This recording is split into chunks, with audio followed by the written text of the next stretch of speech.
სალამი ხალხო, დღეს გასწავლით როგორ უნდა ავტვირთოთ TikTok-ზე, კარგი და ხარისხიანი ვიდეოები, ვისაც ბაჟის კონტენტი გაქვთ, ბევრი იმაზე ძუძუმდებს, რომ ძალიან ცუდი ხარისხიაო და დადეო, როგორ აკეთებ მან ხარისხსო, ხო და მოკლედ გასწავლით ახლა.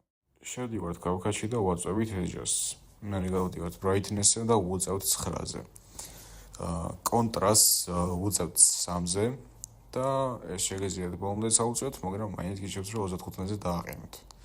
შემდეგ ეს 10-ზე დააყენეთ, შარფენი გეუნების მიხედვით, მაგრამ მაინც გირჩევთ, რომ 30-ზე დააყენოთ, 20-დან 40-ის შუალედზე, ესე ვთქვათ, და მერე გადავდივართ ფერებში და ვეშოთ მწვანეს. პირველ ორს ვუწევთ 100-ზე და უკვე გადავდივართ highlight-ებში. Highlight-ებს ვუწევთ 21-ზე, მაგრამ შეგიძლიათ მაქსიმუმ საუწიოთ რა.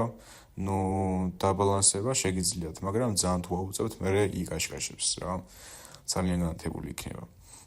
სულ ეს არის და ეს არის მონტაჟამდე და ეს არის შემდეგ მონტაჟის ფერები ძალიან შეიცვალა და დიდი განსხვავებაც ეტყობა რა. სულ ეს არის, იმედია გამოგადგათ ეს ვიდეო და მადლობა ყურადღებისთვის.